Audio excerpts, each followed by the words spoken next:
আগে থেকেই ছিল আর এরকম একটা অভিনেত্রীর সঙ্গে মানে ওর প্রেমে তো আমি কবে থেকেই পড়ে আছি।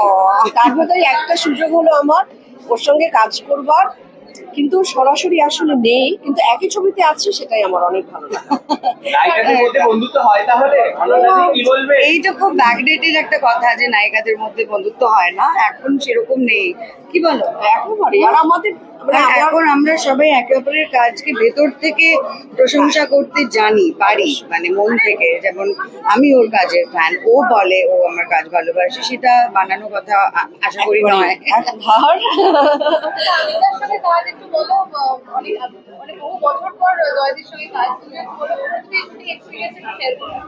আবিরের সঙ্গে আমারও স্ক্রিন যেটুকু শেয়ার আছে, তোমারও অনেকখানি আছে, আমারও কমই আছে। আমারও খুব বেশি মানে একই ঠিকই আছে, কিন্তু দুজনেই আবিরের সঙ্গে। হ্যাঁ, আবির তো আমাদের এই ফিল্মের মানে একদম মূলধন আমাদের, তো আমরা সবাই এক্সাইট। মানে আমি আবিরের সঙ্গে আগে কাজ করেছি যদি লাভ দিলে না প্রাণেতে, তো রোমান্টিক কাপল ছিলাম আমরা সেখানে। এখানে আবির আমার সন্তান সম হয়ে গেছে। এটাই তো অভিনেতাদের মজা। একদম।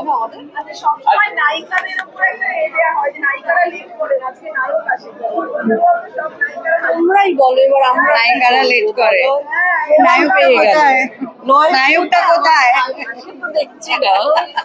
আমরা জানতাম আবিরটা ভীষণ সিরিয়াস, তোমরা কি বুঝলে? একদমই সিরিয়াস নয়। হ্যাঁ না, মানে শুটিং এর সময় সিরিয়াস, কিন্তু তার বাইরে ওরকম মানে গোমরা মুখো নয়। এটা বলা উচিতই না, আমরা খুবই প্রিভিলেজড যে আমাদের তাতে কোনো অসুবিধে হচ্ছে না, কিন্তু মানুষ, সাধারণ মানুষ খুব কষ্টে আছে, বিপদে আছে, সেটা নিয়ে এনজয় করার কথা নয়। অবস্থা নিয়ে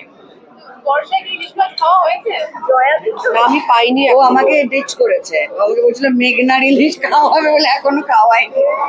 না না, আমি খাওয়াবো, আমার সুযোগ হলে আমি অবশ্যই খাওয়াবো। আমি নিজেই কোনো সুযোগ পাচ্ছি না এখন ইলিশ মাছ খাবার। 2 মাস ধরে প্রায় এখানে বসে আছি। আমাদের ডায়মন্ড হারবারের কোলাহাটি ইলিশ একটু খাও। চলো খাওয়াও, চলো চলো, এই দেখ সময় করো, এনি ডে। চলো, ঠিক আছে।